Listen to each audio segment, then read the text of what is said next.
It's time for Pod of the Dead.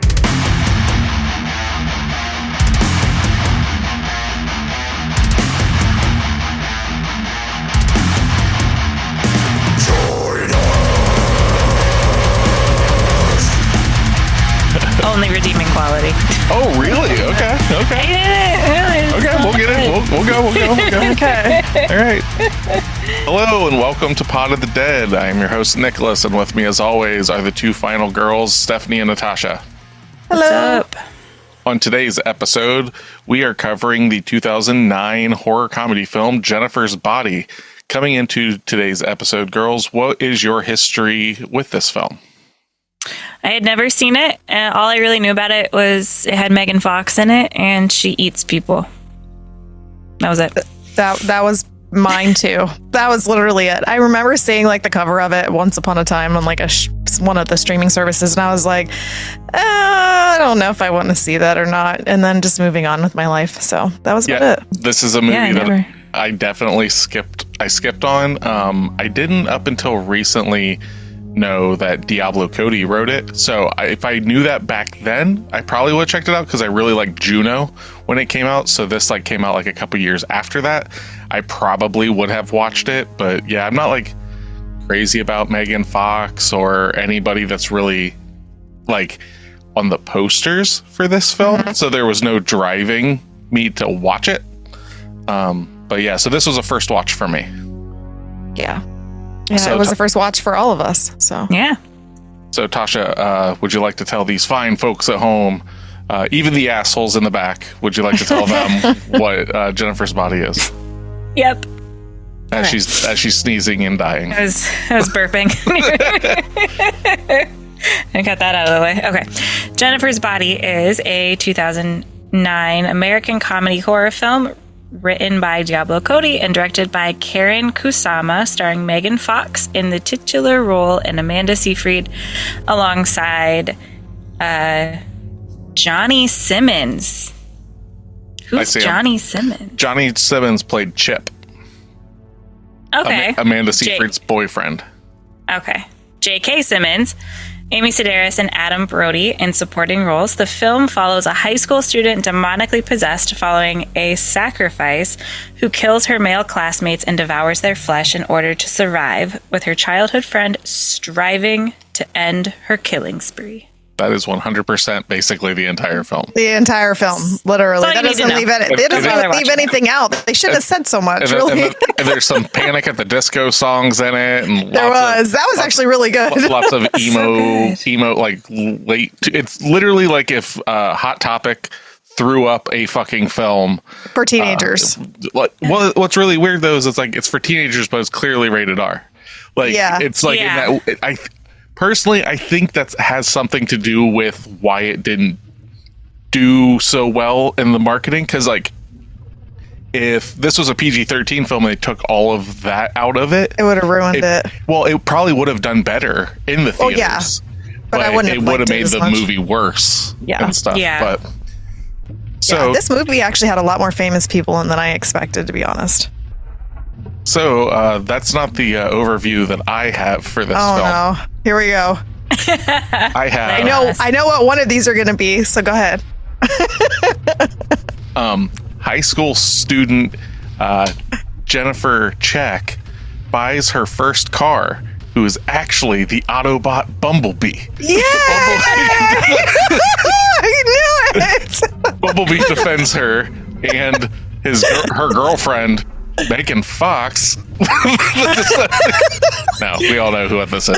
I know, the Transformers. Yes. I love it so much. That's amazing. I just bought a Bumblebee toothbrush the other day that I bought for myself from the Dollar Tree. It is amazing. That is all. Okay. So happy for you, Steph. Yeah, I wasn't even going to bother going through that whole one because it's literally like everybody knows Megan Fox basically for that, for Transformers. And then she's just like basically like a beauty model kind of thing and stuff. But and she's with is with Machine Gun Kelly. That's the only things I know. Well, and here's the thing, I think she did really good in this movie, personally. Yeah, I agree. I thought she did fucking awesome. Like, Yeah, I agree. before we get into it, like, yeah, I'm not throwing any shade at Megan Fox for this. Like, I think that's low-hanging fruit to be able to do that. Let's see here. So what's the other one that I have? A promising young drummer enrolls at a cutthroat music conservatory where his dreams of greatness are mentioned okay, sorry, let me start over. A promising young drummer enrolls at a cutthroat music conservatory where his dream of greatness are mentored by an instructor who will stop at nothing to realize a student's potential. I don't remember the name of this, but Shit. it's like The Musician or something like that. And I know who you're talking about. I can't remember. What is it? Does it have J.K. Simmons in it? Yes, Yeah, it does. it does. He's the instructor. Yeah. I can't think of the name of it either. I can't remember the name of it. It's 2 syllables. I don't fucking... That- Give me the first letter. W. Whiplash. There you go. Oh, see, I had no idea. That movie's I knew so what it fucking was. good. I love I've that never movie. seen it, but we've talked about it quite a few times. And I knew it's he was down here behind me. Okay, and I knew that he was the instructor in that. Okay. Yeah, it's super, super good. Okay. All right. So, Am I going to know what this one is? Probably. Probably. I think so. Needy, a 16-year-old homeschooled girl who not only makes the mistake of falling for Aaron Samuels, the ex-boyfriend of Regina George, but also it. unintentionally joins the I was waiting plastics for this led one, too. by Regina herself. Mean Girls. Yes. Yes.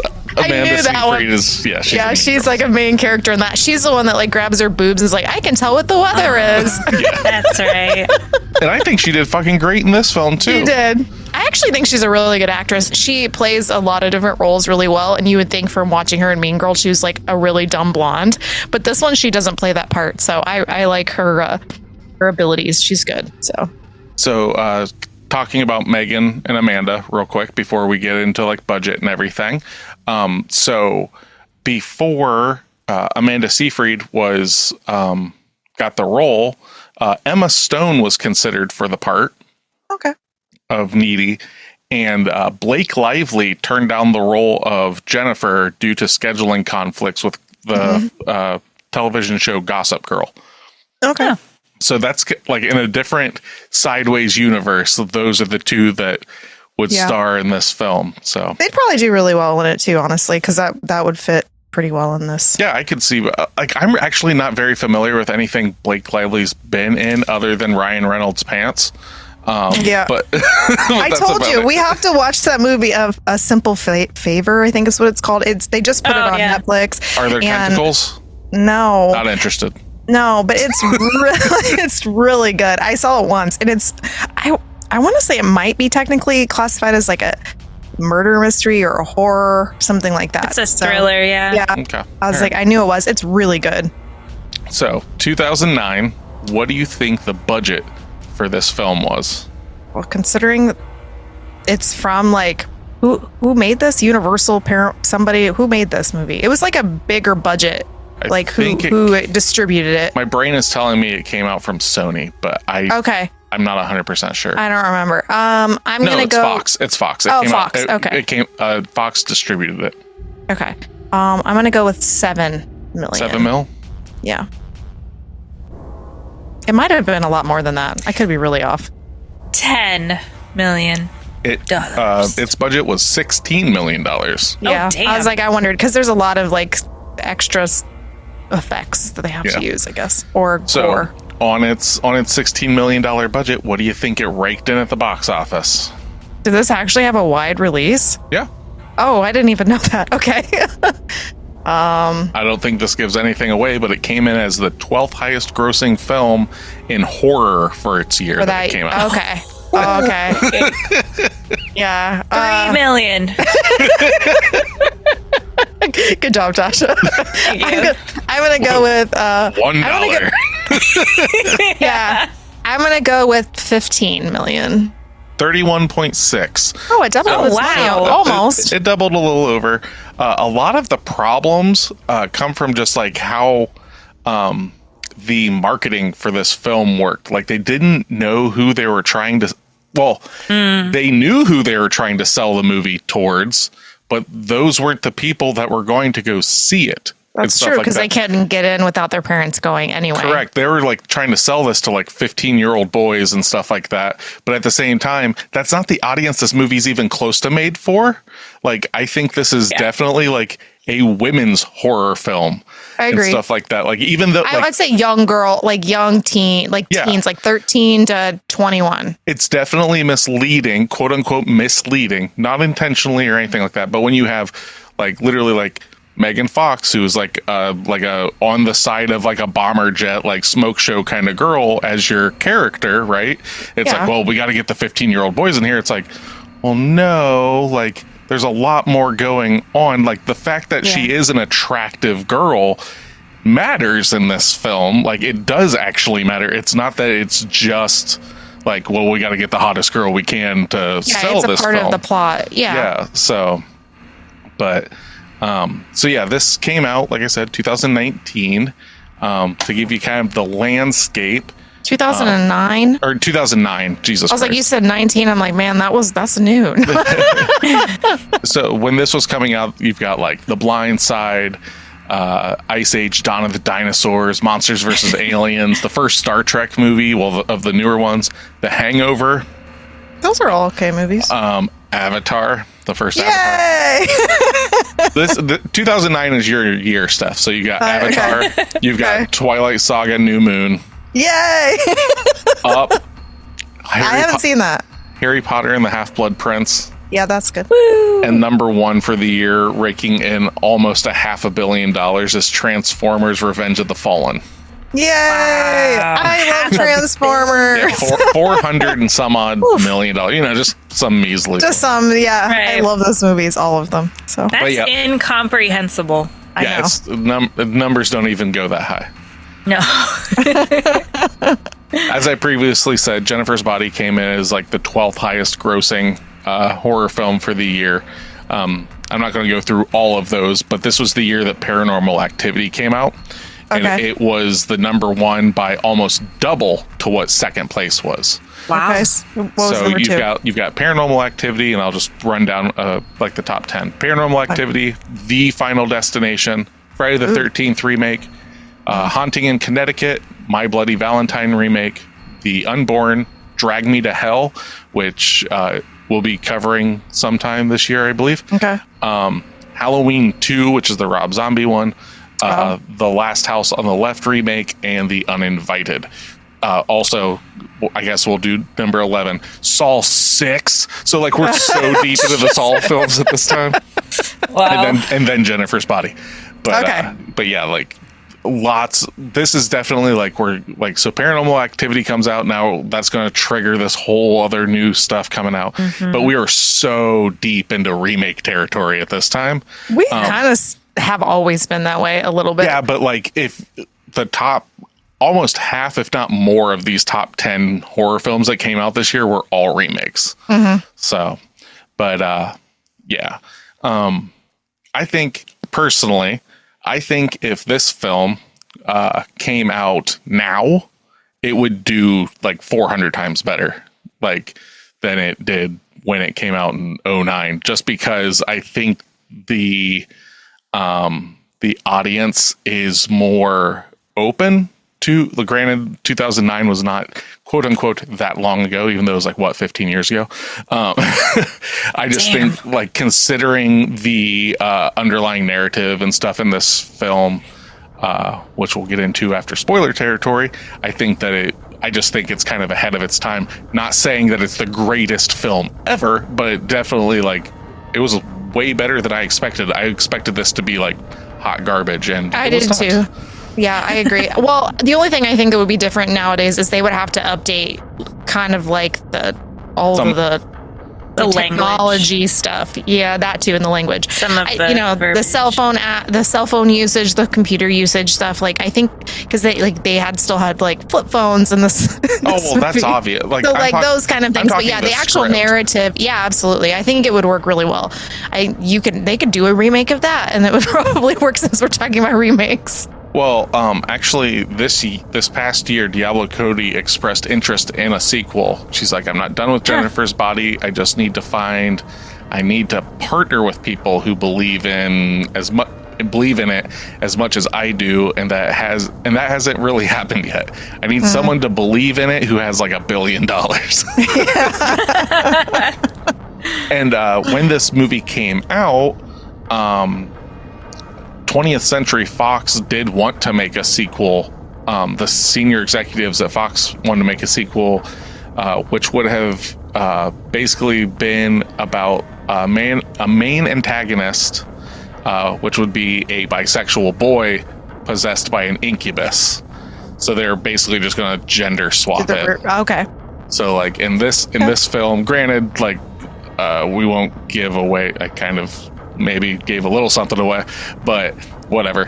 The overview that Tasha gave basically ran the entire. That told everything anyway. Yeah, it does. Except for like the actual. No, it's fine. I mean, that's what's going to happen when you look online. That's what you find. Yeah. You know. And yeah. So, do you girls want to get into spoiler territory? Yep. Let's do it. Yes, please. So, Pod of the Dead is a film club. If you are new to us, welcome. Thanks. Don't know how you found us. Don't know why you found us, but hopefully you stick around. That's cool. If not, whatever. Please stick around. No, don't listen to that cool. one. That one doesn't. Don't listen to her. No. Jesus Christ. Get back in your box. Basically how this works is every week we give out homework at the end of the episode, and that's what we're all going to watch. So then the following week we can openly discuss it, talk about it, learn some new things, shit on it, like raise the roof about it, whatever fucking bullshit, you know.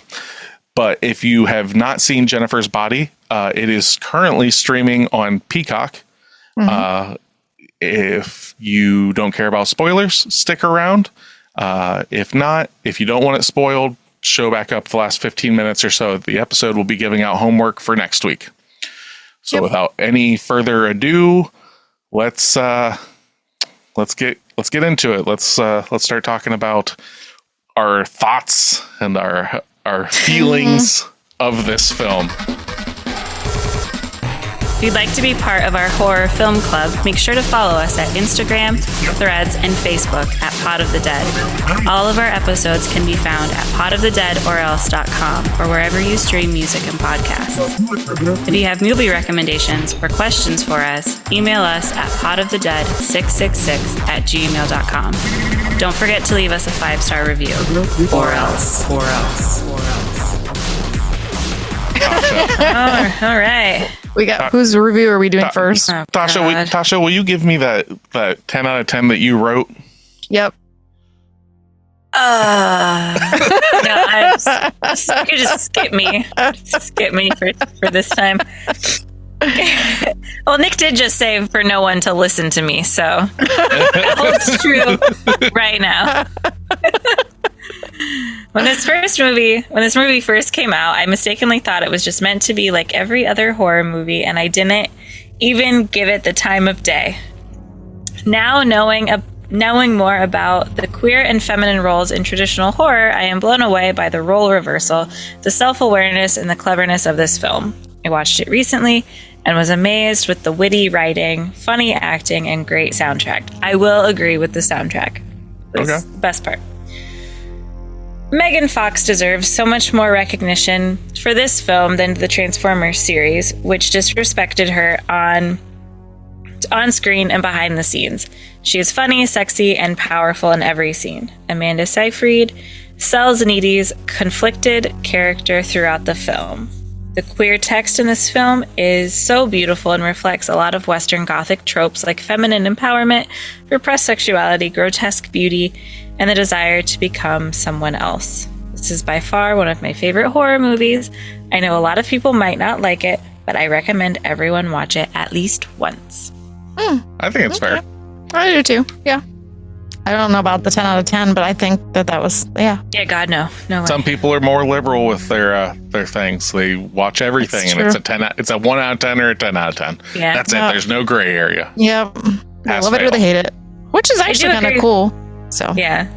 I agree with their thoughts on Megan Fox and the difference between her in this movie versus the Transformer movies. Oh, 100%. Yeah. And I feel bad for her because like I know that she got kind of treated shittily with the Transformers movies and how they wanted to basically just like over sexualize her Yeah. like for the benefit of it. And the same thing kind of happened with this, with how they wanted to go about like doing some weird ass promotion stuff. Like they wanted her to like do like what was it, like interview things with like porn sites and stuff like that, and people were like shooting that down, and like they were like really pushing for this to go like in a real fucking weird way.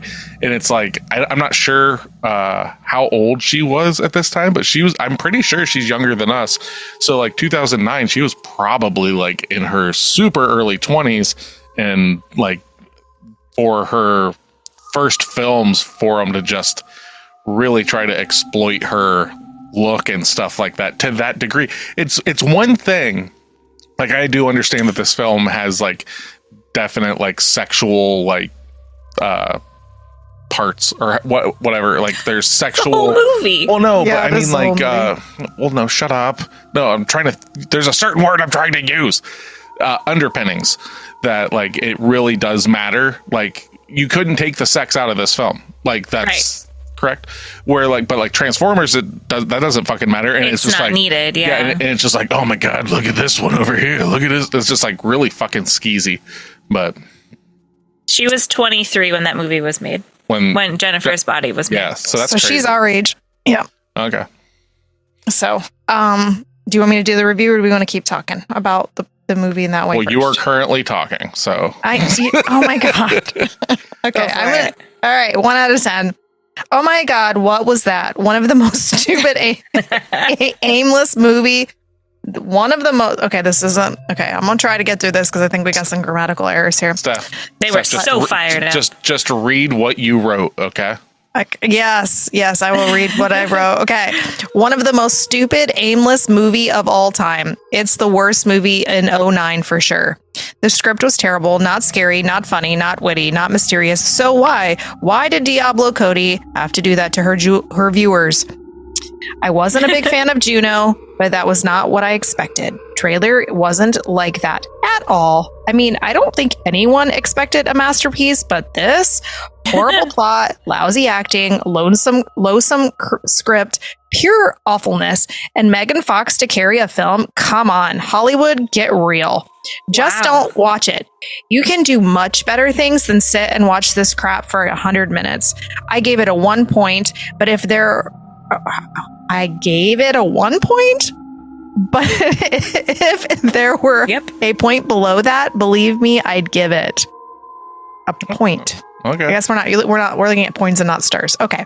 Well, they're saying like the worst film of 2009 and stuff like that, and it's like just looking at the horror films that came out in 2009, I would say of these, like it's probably in the top 3 for me that came out that year. That's in this list that I see. I Drag Me to Hell and Paranormal Activity I'd put above it, but like Halloween 2 sucks. I don't give a shit about most of these like remakes and all that. So it's like it's an original story, and like the thing that shocked me is like I've never seen a film that was about a succubus, so that was fucking cool. Like I didn't expect that. So. Yeah. I mean, is that what she supposedly? I thought she was just like a demon. No, I think it's legitimately 100% a succubus, because like in the original script and stuff, it was supposed to be a lot bloodier, a lot gorier, and they like tamed it down a lot. But originally it would show more scenes of Jennifer tearing apart her male victims, including Jennifer feeding on victims' testicles in reference to how succubus feed on their victims' semen. So it is 100%. That's why she only goes after men. Like that is 100% the whole thing about that character and stuff. So like I've never seen a succubus film, so that was neat. Yeah. Like I know, like while we were watching it, you were like, "Oh, she's a vampire. Oh wait, she's a werewolf." Yeah. Well, when we went into this, I always assumed that she was a vampire because I think that's kind of like what I had heard about, or like it was in that, like if you were looking for vampire movies, they recommended this. And so I can see where it's kind of like adjacent, but it's not a vampire movie. Well, yeah, because and it's got the seducing kind of thing. Well, and the biting thing, and like some vampires tear their victims apart, like all that stuff. But like, there's no turning and none of that stuff. It takes place in this. And then she also doesn't. She has a thirst, just like vampires. Like there's such a very similar. There's a lot of similarities in it. But when we were watching this, and this is what made me laugh. So in the beginning of the movie, she like the band and all that stuff happens, and then we're in the kitchen after she gets taken, and and she vomits all this really gross stuff all over the floor. And I was like, Tasha's gonna hate this movie. I was like, immediately. I was like, it was just gratuitous, like puking like black matter out of her mouth, and I thought it looked awesome. But I was like, Tasha's going to hate this. That's just You know me Hershey's so syrup. well. That's just Hershey's chocolate syrup they used. It says that and a little CGI for it, but that's all they used for that. So at least it Tasha, smelled wonderful. Yeah, at least it was just Hershey syrup. Yeah, It's ridiculous. Oh, that was too much. That was ridiculous. I can't wait for homework this week. Oh no. Yeah. And then when I liked the premise of the movie a lot, though. I mean, for it feeling very teenagey. I liked, like, when you go into it, I expected this to be absolute dog shit, to be honest. And then we got into it, and I actually was pleasantly surprised, not in a way that I would be like, this is the greatest movie ever, but like, and it was actually a well put together and thought out film. And like, the acting was done really well. And I loved the best friends, like, relationship in the story. It's like, they kind of have like this, like, almost lusty part of them, but I like the way that it starts at the beginning, where it's like, she's in this asylum, and then Jennifer is like, they're showing us a piece of her too, and so like we're wondering, and then we're going to the back of the story, and then the going to the band thing. I really liked. At first I thought he was like hypnotizing her, and that's the reason why she went with them in the van, and then later on we find out she was just like drunk, but they don't really show that. But I have to say, a really funny story. So if you guys whoever's listening, and Tasha, I'm pretty sure you know this, so Nick does not like Chris Pratt. Okay. Yesterday, he went and saw the Garfield movie, and Chris Pratt voices the Garfield. And I didn't go because I wanted to. Yeah. Two of our kids wanted to, so I took them to go see it. Yeah, and so he was like loathing this all day long. He's like, I don't know why they always have to pick him to voice this. I don't get it. I don't have a hate relationship with Chris Pratt, but Nick does. and so we get in this movie, and lo and behold, he leaves the Garfield movie. We come home, watch Jennifer's Body, and there's fucking Chris Pratt. And I was like, I started laughing so hard. I was like, oh look, and he's like, I hope he dies. I was like, God damn it! This movie will get a whole point if they kill Chris Pratt. Yep. All right. Oh my God. So we know that it's getting at least a 2. Funny. Yeah. Oh my God, it was so funny. Yeah. And then I liked the nerdy guy. He reminds me. He's a nerdy guy in something else. I can't remember what he was in. The guy that's the singer in the band. So Adam Brody. Is that? Yeah. I don't remember what he's in. He was in the OC. That's the number one thing I remember him from. Yeah, I remember him something else, and he was nerdy in the one thing I watched him in, and I couldn't get out of that headspace of just looking at him that way.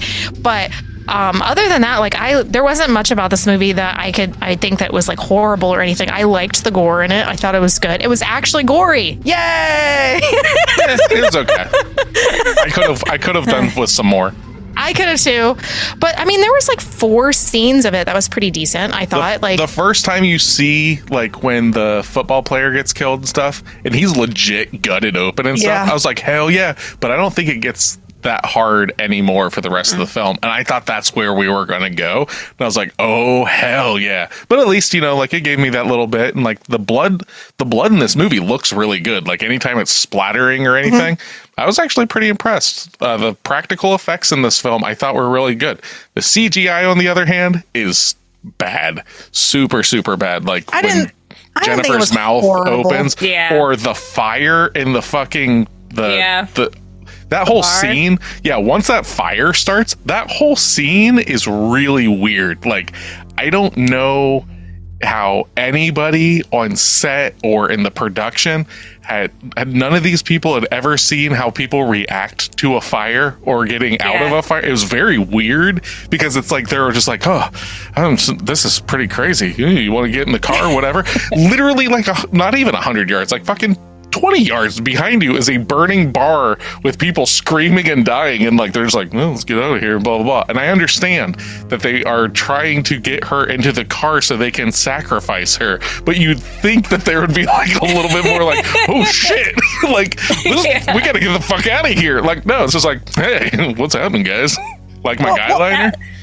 Yeah, well, they don't seem affected by it at all, but like they're very sinister anyway, because they're going to go like literally take a virgin and kill her. So they're like, oh, this is fine. And you also don't know that they didn't create that fire. Like, we don't know that. Like, they could have started it. See it. It's an electrical fire that starts off. Yeah, but you don't know if they didn't plant something there. Like, we don't know a lot. They could have put that and cut it out of the video. You don't know because they were acting so like it didn't matter. And so, yeah, exactly. And so that's where I was wondering. They were an indie band in the late 2000s, babe. Of course they were aloof. Maybe. That's their whole like, they're too demeanor. cool. They're from the city, guys. They're from the city. They like to come out to the shittier parts where their fans are too, guys. Yeah, I know.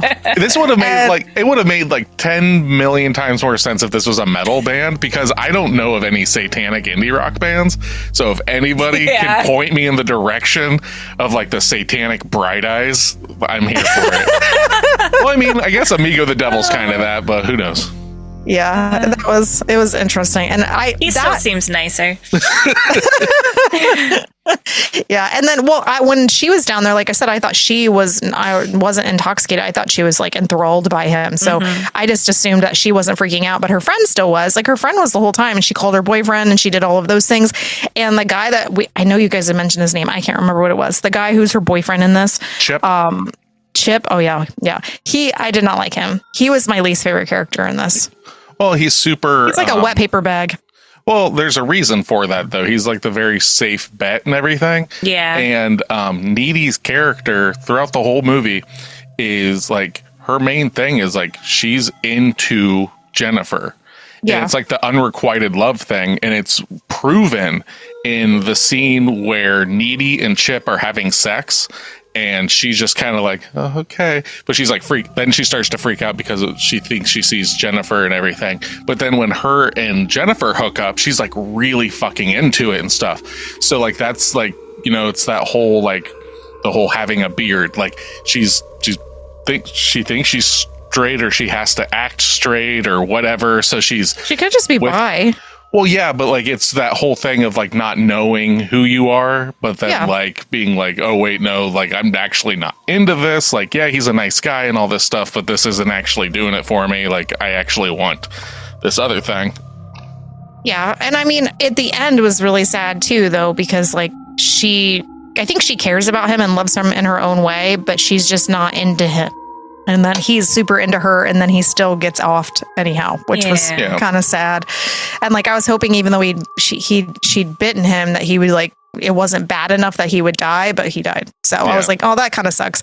But I liked what like the whole her doing all the research and stuff to find out about this demon inside of her. And then she's like, well, when she's not fed, she's the most vulnerable. And then she like fucking attacks her in her bedroom. And I was like, that's pretty cool. Like, I was like, she doesn't want to put up with her friend killing other people, so she's just going to kill her instead. I really thought the fucking comedy in this worked really well, personally, in the sense of Megan Fox's delivery and stuff with it. Like, when she's full and everything, and she's like, her like fucking like beautiful self or whatever, right? Like glowing or whatever they say.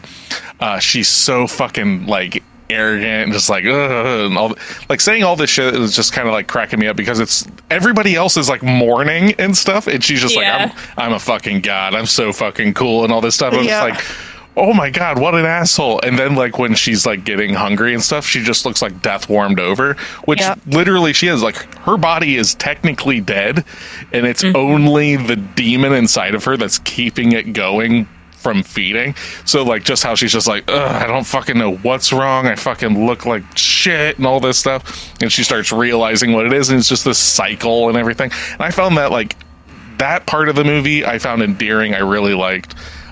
There were some things that I just thought were like, huge missteps, like the fire scene and all that. You were talking about how you liked the asylum at the beginning. I think that just kind of gave away the ending a little bit, because you knew that for some reason Amanda Seyfried's character was going to make it to the end of the film. So yeah, but they gave us like a little test to let us know that like she was going to end up adopting some of these whatever parts of her friend. So like when we saw her kick her, and when you knew that she was like super strong, and you could tell by like little bits and pieces of just the asylum scene that you're like, she's not quite normal, and she's also not quite human, or something's different about her. So that kept me wondering throughout the whole movie, like, I wonder if she, like, they have some kind of psychic connection, like maybe she touched her blood when, the vomiting scene. I wondered if she'd like absorbed something from it. Like, I didn't know until the end, like she had bitten her, and then they showed the bite mark on her shoulder, and then that's how she had absorbed some of the powers or whatever. And so I was like, that was interesting to me. And like, I don't think we would have had that same kind of relationship with her in terms of understanding why she ended up there and like how it worked, and if we hadn't had the beginning scene. See, I think it would have been like, in that sense, like take away the beginning scene or keep it, whatever, right? I think it would have been more effective as a film, personally, if it wouldn't have been like, we're going to pass on this, like, now she's got superpowers and all this shit. If she literally would have been like sent to prison for murdering Jennifer, and she's like, no, she blah, blah, blah, because that would make her fucking crazy as is. Like the whole, like all that shit. Like the fact that it's like, oh, we're going to make it, and now she's going to go and kill these guys in the credits. It's like, fucking, it seems unnecessary. And like, that's one of my least favorite parts of the movie, is like where she's like in the lotus position, like fucking floating in the thing. I was like, this is why people fucking hate this movie. Yeah. Like, they're like, for all of the, like, for what I like, I really like in this movie, but then like, this is a 10-in-1 kind of movie for me. For what I like, I really like, but what I do not like, I do not like. Yeah, the other thing that was weird to me, and I don't know if you guys picked this up or thought it was weird too, was that the guy that's like the emo guy that's into her, and that like he's flirting with her, and she's like, well, just ask me out or whatever. And then she gives him her address, but they live in a town of like 7,000 people. Shouldn't he already know relatively where she lives? And, he's driving into like this like rundown part of town, and like that has nobody, like nothing there. And it looks like it might be under construction. But like, if you're into a girl and you're in high school and your school is that small and you have 7,000 people living there, you would know. Like, you underestimate how dumb high school boys are that think they're gonna get their dick touched. That's the only thing I could think too. Like, he's climbing through an abandoned house's window. Yeah. There were so many parts. It was like, I don't know if it was the writing or what, but like how they handled the burning of the bar, like just going back to school the next day. Yeah. And then this part, like, there's so many just super far-fetched scenarios in this movie, and maybe that's really the best out of it. Maybe that's the point of it. Like, it's supposed to be so ridiculous it's funny. I don't think it's supposed to be taken seriously. Like, it is straight up made to be a horror comedy, and I think that over the top campiness, it's very tropey. Like, it's basically just taking like the slasher ideals, right, and just flipping it on its head. So like the girl like being like, oh, I hear a noise upstairs, what's that, while she knows that all of her friends are getting killed, but like she hears the sound and does it anyway. He's basically doing the same exact thing, where it's just like, all of these people are dying, all, like, he knows this, like they've been talking about it, and then he's just like in this fucking crazy place. The door is literally boarded up. He has to climb in the second story window. It is just like, yeah, you deserve to die, Colin. Yeah. Yeah. I mean, I liked that scene, and I thought it was really cool how it played out, but like, it was kind of dumb. And I think maybe that's the whole point of this. Maybe that's the whole point of this whole movie, because realistically, like she's the Mike Myers, right? That's what she reminds me of, other than she's like more like a vampire, but like she gets up and keeps going, and she keeps killing them, and like no matter what they do to her, like obviously she has to feed, so she's like also kind of a vampire in a way, but anyway, and then so this happens to her, and then the other thing is like all the guys are just really dumb in this, and so like like the other guy, he's like, she legitimately says she's a demon. I can't date you because all this stuff's going on. She's part of it. Like, she's breaking it down for this guy that's her boyfriend. I don't want to date you anymore. The next fucking scene or 2 scenes later, this motherfucker's in a field by himself when all these dudes are getting off. She fucking shows up and everybody's like, and the whole time I'm thinking, motherfucker, she just told you she can't date you because this girl's naughty and she's up to shit and she's killing people and all this stuff. And he's just like, yeah, sure, I'll make out with you and go into this weird ass place with a fucking gross pool and I'll let you bite me. Like, I don't get it. Here's the thing though, okay? Yeah. Like, I gotta give it to this though. Okay, so it's a succubus, right? Yeah. Which I'm not fully like informed on demonology and all that stuff, right? But there are certain things about her that seem very siren-esque and stuff, because like when she's like, I was calling for you and all this stuff, didn't you hear me? And she's so manipulative and stuff like that, that it, and like even like when her and Needy like have their like their sexual like scene, it's very like it's not that Needy doesn't want to do that. It's like she's not in control of it happening until like she's like, what the fuck is going on? I just saw you killing these people and stuff like that. So like it feels like there's something very like serpentine about her and like is almost like hypnotic to these people. Like that's how I kind of read it, whether that's on purpose or not. Yeah. Like that's just kind of how I read it and how I allowed some of these like things to be like, well, you know, she is a demon and stuff like that. Like I would give this movie like negative points if it like had to explain to me those things. Like if it was like, oh yes, and she can do this and do that, I'd be like, I don't fucking need that. But it allows me to just kind of build my own idea and stuff. And I'm just like, oh, well, maybe it's this, because that makes sense. I mean, like there are certain things that are similar to that. So who knows? And I mean, like the only way that you know it's a succubus, like technically, is because you see the word succubus when she's researching. Going through the paperwork, but it like in the script it is more detailed, but in the film it's only in that one word. She's never called it, nothing. No, so we don't know. We really don't know a whole lot about her in this, other than the fact that she got offed, and that, you know, this is the result of that because she wasn't a virgin. So now she's holding a demon inside of her. That's the only thing we really knew. And that was, I mean, I didn't mind that. I thought it was weird that like this indie band is like sacrificing a virgin out in the middle of nowhere for whatever. I can believe the ridiculousness of it, I guess. It would have made so much more sense if it was like a metal band or even a hardcore band or something, but it's the fact that it's like fucking like a indie band. It's so I guess I think it's supposed to be ironic. Yeah, it reminds me of The Devil Went Down to Georgia. I mean, it's that same idea. It's not a metal band, but you know, selling your soul for fame. Yeah, 100%. Like I get all that, but it's one of those things of like, if you're trying to make these characters seem like they don't, beyond the fact of what they do, not once do they seem sinister. They just seem kind of cringy.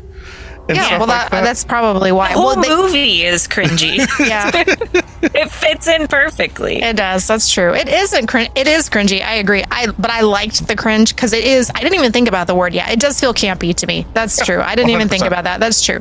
That's exactly what it feels like. So, Tasha, like you're like, for lack of a better term, bitching about the script and all that stuff, right?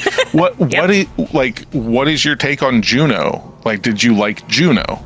Yeah, I like Juno. Because they're written by the same person. Mm-hmm. And like knowing that going in, like, I don't know if you knew that going into watching this, it like the way everyone speaks is very similar to that. So like I remember liking Juno when it came out and everything. So I was like, oh, she wrote this. So, but like you're like, it's horrible, like all this stuff. So I'm just kind of intrigued. The tone is so different, I think. Like where Juno is more of a drama, this is supposed to be a horror movie, and it just, I don't know, the comedy, the humor, that, like you said, the campiness, none of that really resonated with me. All of that, like, and it, I don't know, there was like the high schoolers having like joking constantly about sex wasn't my thing. Well, here's the thing though. So, yes, some of the terminology they use and stuff is like unacceptable and whatnot, right? But at the same time, that is 100% what it was like back in 2009, 2000s in general, going to school. So like, I'm not going to hold it to the same measuring stick I would to a film that comes out today, because, we are in a different landscape, right? All the while, though, it definitely has like these very like I don't think it's a derogatory film, even though it does use some language that would suggest the opposite of that. Yeah, I just think that I don't know. I think it was cheap comedy. I get that. I guess is the best way to word it. It wasn't highbrow by any means. Like, it is definitely like its target audience, like we were saying, is like high school kids. But it's targeted at the high school kids whose parent, especially back then, like you could just get into a rated R film and it wouldn't fucking matter. So it's a rated R film, but for like 15, 16-year-olds. Yeah. But can we also talk about the fact that there is queer representation in this, in the sense, and back in 2009, finding a movie that was going to have queer representation in any capacity was also a lot less. So like nowadays we get a lot more movies and TV shows that actually have that like on the forefront, and for them to come out and be like, hey, we're going to have this in this movie now, and then we're also going to market it towards teenagers. So if they're going through something like this and they're questioning their sexuality, like they get to see like the struggle that one of the characters goes through in this. I kind of liked that, because that is from not so long ago, but enough where we didn't really have a lot of that back then. So I liked that about this. Well, like I've got right here, it says the film, beyond horror and comedy, has a lesbian message, portrayed Needy, who through the film leaves clues that Needy really feels attraction to Jennifer, enduring her mistreatment, feeling pain by killing her against her will, and avenging her death. The reason why Needy is Chip's girlfriend is because the production wanted to emphasize the exploration and sexual discovery that is experienced in adolescence. Even the sex scene between Needy and Chip is made on purpose as a metaphor that she doesn't really enjoy it, and quite the opposite because of her first lesbian experience encounter with Jennifer. But like the whole thing is just like, it's like, at the end of the day, these are supposed to be high school kids. Now, at the same time, I'm not crazy about watching high school kids have sex. Let's have that be said, right? It wouldn't feel so like, I feel very uncomfortable watching this if they were like college or whatever, right? And I think that this film would have worked just as well if they would have done that, but. Yeah. Well, the only thing I have to say about the sex scenes, I don't like watching that either necessarily. Even though they're all obviously of age. But I think that they did well with it, though. There was no nudity like during any of that. Like they were really smart about it, and like I was worried that we were going to get a scene where we're like seeing some teenager's butt or something like that was going to be like very. And they didn't do that. Even the scene where Jennifer is swimming naked, she's wearing a flesh-colored bikini, like she's actually not nude and everything like that. Yeah, well, you don't see anything. Yeah, I mean, realistically, you see a silhouette in the water, but like you don't see anything. And I really liked that, because I was like, we're dealing with a topic here where we're also kind of pushing towards teenagers, and we all know teenagers have sex and all that stuff. Yeah. We're aware of that, but I do think that it was handled appropriately, even though there was the succubus aspect. Yeah, and then also one of the main objectives of the production was to involve the audience in the uncomfortable atmosphere of Needy's loving feelings for Jennifer. On several occasions, the film tries to generate discomfort and tension when Needy realizes in some scenes that her love for Jennifer is not reciprocal. On the other hand, the production never wanted to make it clear if Jennifer felt a love attraction towards Needy, and that it was the public who openly interpreted Jennifer's feelings. So you are supposed to, like, you don't know, like, it's one of those things. But do you guys think she does? Since we're interpreting here. I think she is just like the dominant personality in that friendship. I don't necessarily think it was like a love. I think it was more of a Needy's character loves me, therefore I'm going to keep her around. Okay. Well, I saw it as like, I mean, the only time you ever see like them intimate is after she's like already been possessed. So I don't know. They hold hands in the bar. That's true. part of me likes, well, not likes to think, but part of me, yeah, I guess, likes to think that Jennifer kind of like, she goes whichever way. She seems like a very like this is who I am kind of character, right? Like this is what you gotta do. Like she's very sexually empowered and stuff like that. This is like she's telling Needy, you know, like these are heat-seeking missiles, as I'm pointing at my breasts. These are heat-seeking missiles. You know, you just point them at what you want and you go get it and stuff like that. So she's very much about that. But then at the same time, like, yeah, she's very affectionate to Needy. And then later on in the film, I don't know how much of the succubus is actually in control of her actions and stuff. If it's not in control of her, then obviously she's into Needy. But then also the succubus only wants men, so it wouldn't cause her to do that with Needy. So I'm inclined to think that she does have at least some sort of physical attraction to her, maybe not legit romantic, like full like attraction, but like I think so. Yeah, I don't know where I stand. I you could definitely tell like the whole hand holding thing, and then she's staring at the guy, and then Needy's like, "Fuck this! I'm not holding your hand anymore," because she was jealous. You could see all of that, and like her sticking up for her friend and like looking out for her and stuff. I do agree with the sexual empowerment thing. Her character in this, Megan Fox's character, definitely speaks on the level of like, I will fuck whoever I want to fuck, and it doesn't matter if you have a vagina or a penis. I don't care. Yeah. Like she doesn't have like this whole like, I'm not gay. She just is like, I like what I like, and that's what I like. And she doesn't make no qualms about it. And I really appreciated that about this too. Even after she was a succubus, because she's very confident, to say the least. And that was part of her personality, obviously, in the storyline. But I do think that says something about, for women or girls who are like young women, I should say, should be girls watching this anyway, that they can take something from that and like owning what you like and who you are kind of concept, even though it was done in a interesting way, I guess. So, but yeah, I think there was something there. I don't know what. I don't think it was confirmed. And I agree that they shouldn't have handed that to us. It was our interpretation. Mm-hmm. So yeah, I like to think that like this movie actually started a relationship with the two of them, like long lasting, because both of them have went on record saying that this is their favorite film that they've ever made. Oh, wow.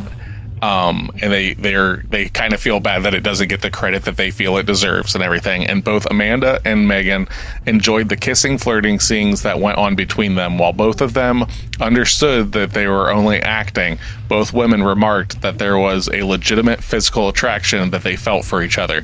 So I like to think that like one day it'll just come out in the National Enquirer that Megan Fox and Amanda Seyfried are together, and then I think that's what the station needs.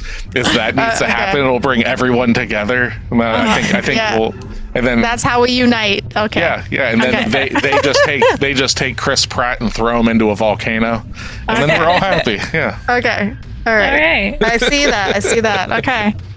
So yeah, I think that covers my side of the film overall. I can't think of anything else I wanted to cover. Who's your guys' favorite character? Jennifer. Okay. Without a doubt. Like she's the one that made me laugh and everything throughout the film. I'm going to like her. Okay. What about you, J.K. Simmons as the science teacher, who has a hand missing for some reason. It's never talked about. It's like a claw too, so it's not even like that. He also looks like he has a burn or a bite mark on his neck. He's just all sorts of ragged. Yeah. He is. Yeah, he was great. Yeah, he was. Like I said, this had a really good cast, I thought, for the movie. I was very surprised on how many like bigger names there was. Not big names, but decent ones. Yeah, a lot of really good character actors and stuff like that. And I think everyone does a really good, like, that's the thing, is like, I expected this movie to be absolute dog shit. So going back to what we talked about in last episode, like if you go into something expecting it to be bad and it's actually a lot better, it's like I'm actually more forgiving in that, because everyone has told me that this movie is not good. So I went into it expecting it to be dog shit, and I was like, I don't know what they're talking about. Is it one of my favorite films ever? No. Will I watch it again? Probably. Like, I will probably watch it again. I wish it were shorter. There's definitely a lot that they could probably cut down on. If you cut like 15 minutes out of this, get it into a nice crisp 1:30, I think it'd do a lot better. Less Adam Brody singing the same song over and over and over. Oh, was that your favorite part? So bad. Bad. And it looked like he was lip syncing in the bar, which was also terrible. Wasn't that just every band, though, that you listened to in high school, Tasha? Or even now to this day? They had more screaming, just as much eyeliner, but more screaming, less like making love to the microphone. Oh, okay. It was so bad. But did you like the whole idea where they were going to sacrifice her and they're going to be famous like that Maroon 5 guy? Yeah. See, like all that kind of stuff. Like they were like, I liked that kind of humor. I was like, fucking Adam Levine, that guy. God damn it. Yeah. See, the funny thing is, there's something about it being in a horror movie that makes it come off as bad writing as opposed to funny. Yeah. So I had to look up, like Drew and I were watching it, and we needed to look up whether or not it was a comedy because otherwise it was just absolute dog shit. Yeah. If this was supposed to be a serious film, if this was supposed to be serious, it was horrible, right? Yes. Yeah. But by no means is it supposed to be like, yeah, it's gory and it's a horror film. It's horror tropes and stuff like that, but. Yeah, it's not like, I mean, another comparison would be like the original like Fright Night and stuff, which is a vampire film and all this stuff, but it's so campy and it's meant to be. Gremlins, another example, horror film, but it's campy and it's actually not scary. It's actually more funny and like stuff like that. That's kind of in this wheelhouse where it's just ridiculous and funny and goofy. And like, this is the kind of thing that you like drink some beers, you like fucking smoke a bowl or whatever, and you just have a good time with friends and you watch this film. Okay. It didn't translate like that for me. Well, no. All right. No. Maybe I'm the only one. Okay, maybe. All right. Sounds like everybody's already done with Jennifer's body. I guess we get into review territory. I want to hear Tasha's review first. I do too. All right, well. The floor is yours. So, I mean, the biggest part I just said, I needed to figure out whether or not it was supposed to be funny. And the humor, it just wasn't my taste in comedy. Like I said, it seemed like low-hanging fruit with a lot of the sex jokes, and it just didn't translate. And Steph, you hit the nail on the head. The black vomit was just way too much. Just too much. I don't think there's enough. I just shook my head. Just, no, there's no need. That's all. Okay. I will say Megan Fox I liked her. I liked her arrogance.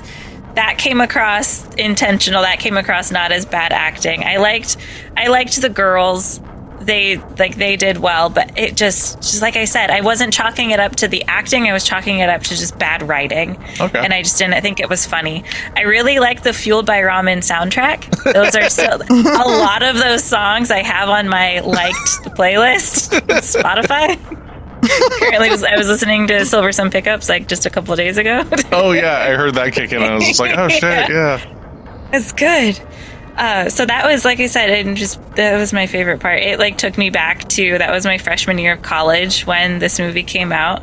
So, but yeah, it just wasn't my, like, aside from going to emo or post-hardcore shows, it wasn't my scene. So that part was really the only part that resonated with me. I didn't really care about the rest of the movie. Let's see, is there anything else I want to say about it? I don't plan on watching this ever again. Oh, damn. Okay. Yeah. It's not one that I'll recommend. I mean, it's not one that I would recommend. I don't know who I would recommend it to. Wyatt? Would Wyatt like it? No. No. He likes Hershey's chocolate, right? He would love the black vomit scenes. Right. Okay. Yeah. I'll just subject my son to all of that. There you go. You got to start him somewhere. Right, but not with this one. No. We'll start elsewhere. I'm giving this movie a 3. Damn. Okay. So there's that. Okay. All right, Steph, what next? you got? I'm with Nick on this. I thought this movie was going to be trash. I just assumed it was, and maybe that's just horrible to say, but I went into other movies having higher expectations and they were trash. So this was a pleasant surprise. I did not love it. I'm not going to be like, yes, 10 out of 10. Definitely not. It's not going into some Hall of Fame level or anything like that. I don't know who I would actually, like Tasha said, recommend this to, other than the fact that if you like a horror movie, maybe you like this. I have no idea. I agree, though. Like, there are certain parts that were humorous, but the comedy didn't hit for me either. I just didn't dislike the movie. Like, it felt very 2009. I mean, like, it literally did. It hit the nail on the head with that one. But I've watched way worse, and I found it entertaining, and I wasn't falling asleep, and I wasn't going, man, I hope this is over fast. Like, I genuinely was invested in the film to figure out what's going to happen next, regardless of how ridiculous and over the top it was. So that's, I mean, to me, even if it has writing that's kind of like meh, as long as it keeps me entertained, I guess that's all that really matters sometimes. And so I'm going to give this a 6. I thought it was like decent, but definitely not great. So, you know what this movie reminded me of? I just remembered this. As we were watching it, I couldn't help but think of Buffy. Yeah, kind of. A little bit. Yeah, kind of. Better writing, but yeah, I think. Yeah, but Buffy is like, Buffy 100% is just the early 90s version of this. It's camp. It's, kind of. You know, yeah. It's just that stuff does not click with me. And I can see where this doesn't work out for you. You know, if it misses, it misses. I like this a lot more than I expected. The soundtrack was hit or miss. Like, I was like, oh, okay, I remember this band. I'd pick out some of the posters and stuff on the walls, be like, okay, I know those bands. The Imagine Dragons is one that, or was it Fall Out Boy? There was Fall Out Boy. There was Fall Out Boy. The one that really surprised me was, like, over Jennifer's bed, there was a Gallows poster. They were like a fucking like early 2000s like hardcore band from like England. They were pretty dope back then. But yeah, it definitely took me back. I would have liked this movie when it came out, like 100%. I know that I would have, because the movies it reminded me of, like, just because of the casting and the dialogue and delivery. I previously said Juno. There's like Nick and Nora's Infinite Playlist. I liked that. That was a lot of that kind of stuff, but just with a horror twist on it. Mm-hmm. And it just really took me back to that, which would have been like my early 20s. And I just kind of remember like those like quirky kind of films, and this kind of had that flavor to it. So it was a nice surprise, I guess, because considering I thought I was about to walk into fucking like urban legend or something like that, whether you like urban legend or not. Don't shit on urban legend. Urban legend is so much better than this. I would fiercely argue. That's where we differ. This movie is so much better than 13 Ghosts. No, it's not. Fuck you, man. No, it's not. I seriously think it is. Like, I never want to see 13 Ghosts ever again. I will watch this again. I don't know how many times, but I will watch it again. All that being said, I'm going to give it a 6.25. Okay. Because, and it would have been a 5.25, but they killed Chris Pratt. So I had to give it an extra point. So it gets 6.25 for taking Pratt out of it. Well, guys, that comes to a 41%. Okay. Yeah, that's fair. Womp. You're more than likely not gonna like this, is what our math is telling us. But if you've not seen this, like I said, it's streaming on Peacock. We didn't really tell you the movie. Like, definitely like check it out. Like, if you know, like it's that era and stuff, whatever. But yeah, 41%. Not a screaming endorsement. No. Tasha's dragging it down. We could have had all 10s. This could have been the movie, Tasha. Nope.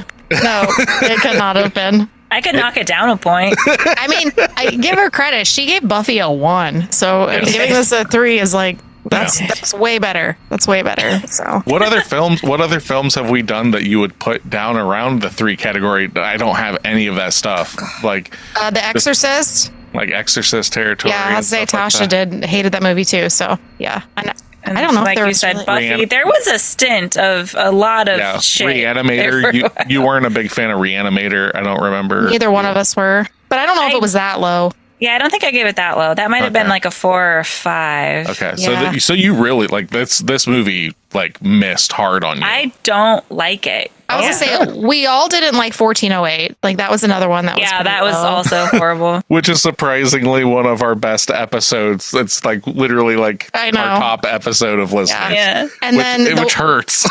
I know. Like that It's because fucking everybody's movie? like, yeah, the movie's God terrible. fucking Cusack. God Come damn it. on. I know. I know. Black Coat's Daughter, I didn't rank very high. Yeah. What was that one that we watched that was part of our February?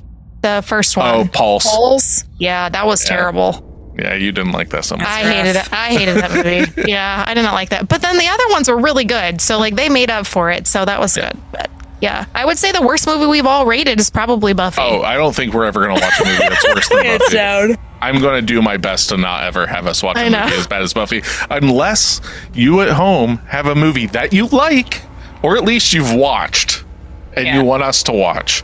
Send us an email at podofthedead666 at put us- gmail.com. Put us through the torture. Yeah, but you have to have watched it. You can't just be Yeah. like, this looks like shit. You Yeah. have to endure it first.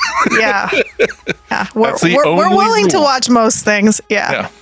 Yeah. We can deal with the torture. So So before we get into homework, is there anything that you girls would like to champion?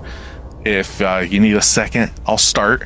okay, go for it. I've got 2 things. I just started this past weekend. I started watching The Bear, which is on FX and stuff. The 3rd season is coming out in a few weeks. I got the 1st season done in about 2 days. I'm going to try and get the 2nd season done before the 3rd season comes out. It really, yeah, it's really fucking good. Steph started it out of nowhere one night. Yep. We watched the first 2 episodes, and I was just like, the next day, I was like, so what'd you think of it? She's like, It's okay. It's okay. And I was like, I'm going to keep watching it. She's like, okay. And I just burnt through it. So, dramatic, like a dramedy kind of thing, because it's about a chef who inherits his recently deceased brother's Italian beef sandwich shop in Chicago, and the relationships that are there unfold and hijinks happen. And it's really fucking funny. I laughed so hard when it dealt with Xanax in one scene. So fucking hard. But and then second, an album that I've got to champion is by a band called Hauntology.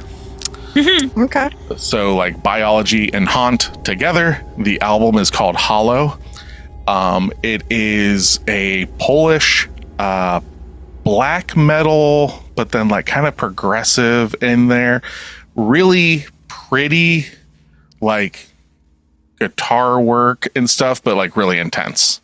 So most black metal has like a lot of high screechy vocals and stuff. This is more like chestier, like kind of, but like very like this in its vocal delivery and stuff. If you're looking for something a little new, this came out early January. I've listened to this album probably like 6 or 7 times in the past week. It's really fitting my fancy. It's got amazing drum work, awesome guitar work. The vocals for me fucking work. It's super brooding. Good stuff. So Hauntology, the album is Hollow. Give it a listen if you're looking for something. Okay. All right. You got Tasha. Have you guys ever heard of the podcast Soul Boom? Also, I think it's a book. So it's Rainn Wilson. Okay. You know him, Dwight from The Office, has a podcast, and it's so there's an episode, Nick, that makes me think of you and Steph. I think you would like the podcast as a whole. Nick, one of the episodes has Serge Tankian, and it's talking about how music can change the world. Yeah. Oh, cool. I believe I saw a clip of their interview on like TikTok or something recently. It's real good. But he talks to, so he's a musician, he talks to actors, just people that are like thought leaders, I guess you could say, or in general, about like mindfulness and mental health, and just they're really inspiring discussions on happiness. There's some about grief. So there's a huge mental health spin to it. What's the name of it again? Soul Boom. I can share it with you. I can send you an episode. I'm looking it up right now. Cool.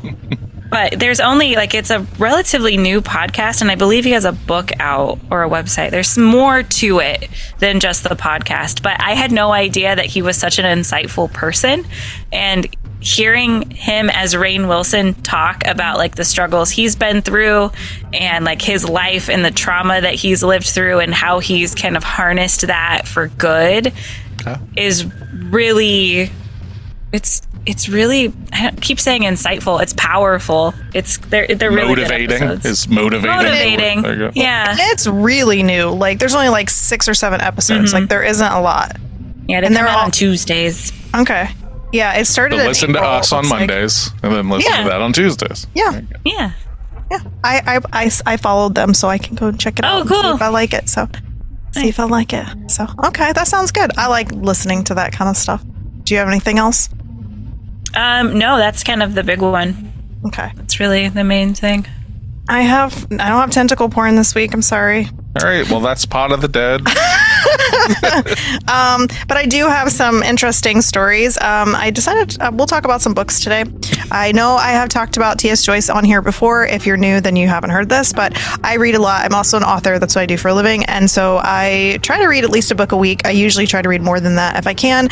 And T.S. Joyce happens to be one of my favorite authors. She is in Kindle Unlimited, and she writes shifter romances. And she has a series with a bunch of shifters based around Damon's Mountains. And she just came out with a new series that is bringing us back to Damon's Mountains. So she'd veered away from it for a while, and now she's back, and I'm really excited. And I read the first 2 books of this new series called The Fastlanders, and I was really excited about it. I liked it a lot, or liked both of them a lot. They were good. They're variety of shifters. You don't just get one kind. They all kind of mix and mingle amongst each other as well as with humans. So it's kind of cool in that way. Are there were-gerbils? They're squirrels. Oh, squirrels! Fuck yeah! And they have ravens. They have ravens. No, and they tell me more about the were-squirrels. It's only one that I know of from a book that she wrote a while ago, and it was a squirrel, and it made me laugh so hard. It's not in this new book? Not in this, no. She has panthers and lions and literally dragons and were all kinds of... octopuses? Octopi? Octopi? I should try to find. I know there's a. I know. There it is. I know that there's a book out there. Where squid? There squid. Yeah. I haven't read it yet, but it's a shark one. And it's not by her, but I should read that.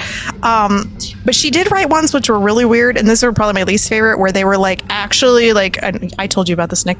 They were bulls, but they were rodeo bulls, so they were shifters. Please and don't. so it was bull. like a Yes, and no, it was, not a bowl, a bull. China dish. It turned into a fucking Tupperware salad bowl. It's how does that work? Oh God, the full moon. Okay,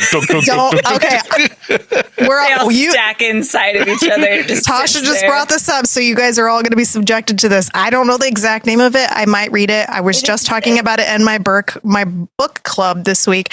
There is a book out there. And anybody can Google it because I'm sure it's the only one that exists, where a woman has a relationship with a door. With a door? An actual door to her apartment. So we were talking about this, and one of my friends, she read it. Somebody gonna hump that doorknob.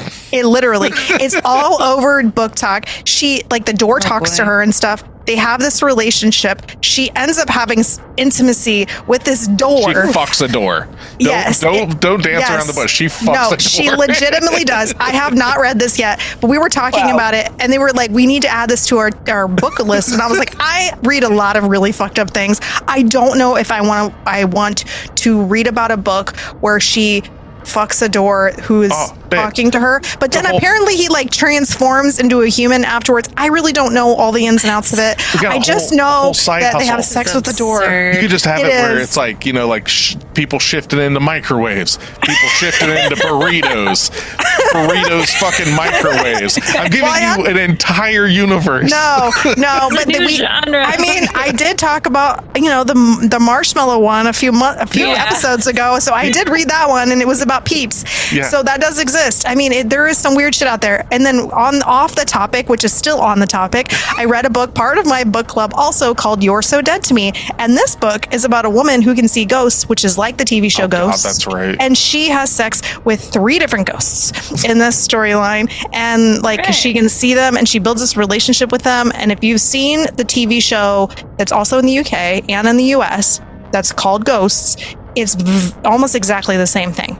And she with more ghost sticks. With 3 ghost sticks, not more ghost sticks, but and it's been it has a murder mystery in it. One of the girls in my book club picked it. We read it last month. Well, actually, I read it last week, but it was for last month's book club, and it was something. It was something. Like, the one guy literally puts his finger, like his body, because obviously he float through walls, into like electrical areas so he can get an erection. Like, legitimately. What the fuck? This is what I read last week. Yeah. So and he doesn't call it his penis or anything. He calls it his scepter. So because he's like, he's like a prince from 1800s or something that died by falling out of a window, and because nobody liked him. Yeah. And so Did you just say he fell out of a window because nobody liked him? I think somebody pushed him. Happens. It's nobody likes me. Oh shit! Yeah, I think somebody. I can't remember exactly, but I think somebody pushed him out the window. So because he was like a douchebag. This man clearly fell out a window. Nobody must have liked him. Yeah. So he when you die in this book, you're stuck in the clothes that you died in. So he's got like a cod piece, which Nick talks about often, over himself. And that's the other book. So You're So Dead to Me in Kindle. It's actually kind of popular. It was weird, but I actually didn't hate it. It was actually really well written. It was just very different. I apologize to everybody. I didn't hate it. I know. I await to hear about this door fucker book. I'm not reading it. I don't know if I can. Steph's going to read Door Fucker. My God. You should read it and then report back to us. He's the one that's interested in it. I know. Maybe that'll be a game episode. Is it a long book? I don't think. How long of a book can it be about fucking a door? I'm sure there's an only audio so much probably. you can go into. Chapter 78. I got a splinter. So that's my But I'm sorry, guys who are listening. Yes, that was my suggestions for this week. So. All right, no tentacles, just ghost sticks and doors. So whoa, it is homework time. Yep. If you stuck around through that, because they're like, she started on her weird porn again. We're done. That's what people are here for. That's why I'm always saying, where's those tentacles at? Oh my God. So we've done so many high class horror films recently and stuff, and I felt the need. We just watched Jennifer's Body. Exactly. No high class. Well, no, the 5 prior to it though is all A24, and then we did Get Out and stuff, and then we're just slowly slipping.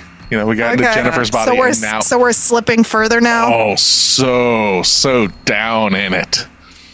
Tasha. We are going to watch. Oh yeah. I can't. Are we doing it? Yeah, I guess. We are going to watch 1992's. Oh shit! It's old. Splatstick classic. Oh no. Dead Alive. Dead Alive. Okay. Right. Is it streaming anywhere? It is. You can rent it streaming. It is not streaming. We own it. Shocker. Okay. Yeah. Dead Alive. Okay. What I will say is this is by far the bloodiest film that we have covered on this podcast. Okay. Even compared to Evil Dead 2. Oh my God. That movie is just nothing but blood. Wow. Nothing but blood. I will give this caveat, since Tasha kind of needs it sometimes. Going into, Jennifer's Body, not knowing it was comedy, right? Yeah. Okay. This is a splatter comedy film. Super bloody, super campy, funny. This is also from the Best Picture winner, Peter Jackson. Okay. Damn. So this is his first film. And then he made Lord of the Rings. Later on, yeah, he made a couple films. They did the Lord of the Rings and King Kong and all that shit. But he started out in New Zealand making an insane fever dream of a gore flick. Okay. So that's what we're gonna watch. It's kind of like Romeo and Juliet. There's a love story there. There's a lot of blood. I don't know if I believe you. Okay. Oh, there is. There straight up is. I believe the blood part. I'm wondering about the romance. I would not lie to you. No, I would not. Okay. We're getting to watch Dead Alive. That's all that needs to I've heard of it. I've never seen it. So yeah, that's what's for homework, kiddos. Okay. Yay. So Dead Alive, I believe you have to rent it online and stuff like that. But that's what we'll be watching. Great, I get to spend money on this. Yes. Yeah, I think you'll like it. I actually think you'll love this. I don't believe you. Yeah, I think you will. All right. I bet you like it more than Jennifer's Body. Okay. I'm going to go out on a limb. I like doing this.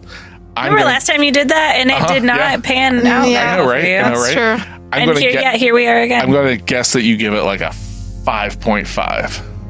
Okay. You can get like right over that hump. You're like, you know what? Under the right circumstances, I think I could see myself watching this again. Well, did you like Evil Dead 2? I can't remember if you liked Evil Dead 2. Did you like that? Yeah, I did. I like the live community theater version better than what that's right. Yeah, that was the thing that kind of tampered it for her. Yeah. So I had something to go up against. So so maybe this will be in that same vein. You never know. It kind of go into it expecting like Evil Dead, like just like weird, outlandish, bloody. That's it. Okay, got it. Okay, all right. That sounds fun. Okay, can do. For Pod of the Dead, I'm Nicholas. I'm Stephanie, and I'm Natasha.